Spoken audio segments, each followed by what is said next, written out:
What's up, nerds? Welcome to Cool Nerd Show. I'm Scott Burnett. Ed Goode. And today we're giving you our impressions of the Halo 5 Guardians trailer. So let's start off. Ed, what'd you think about it? So it's actually, it's the opening cinematic, apparently, is what they've released. And I'm very excited. It starts off with Fireteam Osiris being briefed on their drop in the dropship. And about what they're doing. Yeah, we get a bunch of celebrities in there. We do.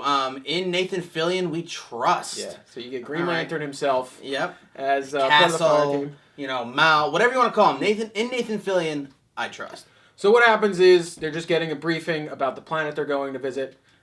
Like it's just fun. Basically gun down aliens. Right. Their mission is to rescue some woman that has knowledge about a event that's been happening at 5 different colonies or settlements, something like that. Your mission is to insert behind enemy lines, retrieve Halsey, and bring her back to infinity. And she's guarded by a very Covenant high up. So basically they drop out of the ship, and then there's this really cool Star Trek, space jump.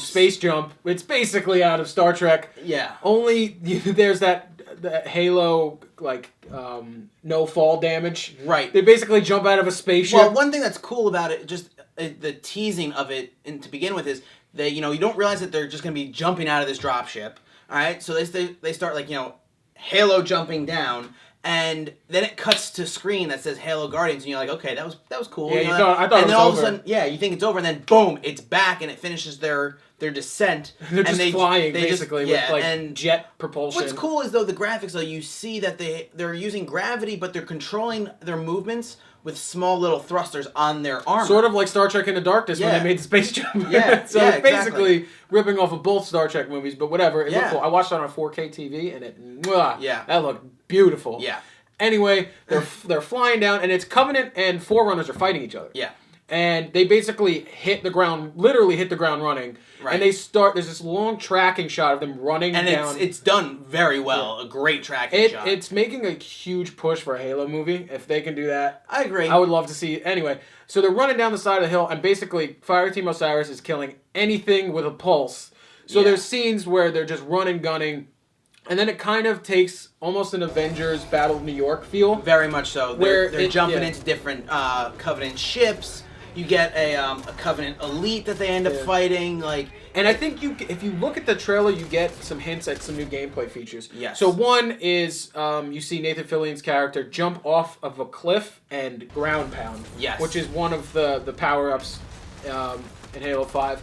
I want to say there's a scene where some guy spikes a grunt off of a ghost. Yeah. So I want to say there's on the fly ghost jackings that you don't have to get in the ghost. One thing that just the trailer, and because when you see, like I said, the cinematic, you get a feeling of okay, this looks really cool, but it's not really going to be gameplay.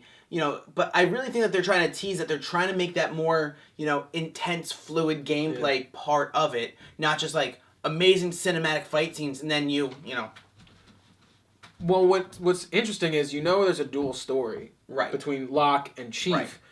They did a really good job of making these characters likable. Right. So I was like, well, if you're going to split time between Chief and Locke, I'm not going to like Locke because he's trying to hunt Chief down.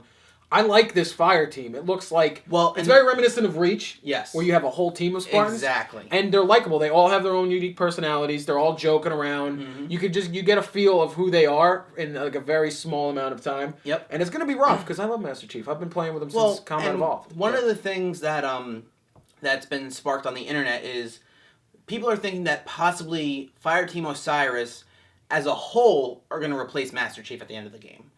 I don't think that they can do that, but they're just saying just like in Reach where you had character building storylines, you'll have multiple characters to build storylines about.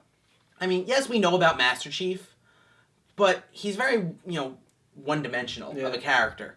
So some people are saying for the future of the Halo franchise, that they're really going to try and take delve into Fireteam Osiris. I don't think you'll have in Reach where you just have members of this team just all of a sudden poof sniped off or die or I think that for most of the game you're going to have Fireteam Osiris as a whole. Yeah. And I mean I don't think that they would really build That's up bold, this though, to kill off Chief? Yeah. Well, I mean, kill off Chief, maybe just put him on the back burner or something. I think if you're going to get rid of him, you have to kill him off. He can't, like, just retire. Like, I think what's going to happen is, like, Locke and Chief are going to be butting heads the whole game, and then they're eventually going to have to team up at the end, and then Chief might die in the last. Right, I can see them doing that. If that's how they're going to go with it. I mean, one thing that I think they're really going to focus on is the difference between Spartan 2s, which is what Chief is, and Spartan 4s, which is what Locke and Fireteam Osiris are. Like, how the difference of a Spartan is from back in 2s to 4. Well, I mean, the 1 week thing in Halo would be a character development. Right. If you got to nitpick the story. Exactly, and that's what most people are saying is weak character development, especially for John 117. Yeah. There's only so much you can do. It's like, oh, it's him and Cortana again. Exactly, and now Cortana's not here, so... So, that was our impression of the trailer. I'm very excited for it. I'm excited for the box set. You going bundle? I'm going with the bundle to get the Xbox One. It has 1 terabyte of memory. I hate you, because I have to keep deleting all of my games. So I'm excited for that. It's on reserve. I'm going to unbox it on Cool Nerd Show. So, yeah. So stick around for that. The game comes out October 27th. Mm-hmm. We'll be twitching it. We'll be reviewing it. If you like what you saw here, don't forget to like, favorite, subscribe. Check out all our other videos below or up here in this little eye. Take it easy. And please make sure to tell us your thoughts on the cinematic opener for Halo 5. See you.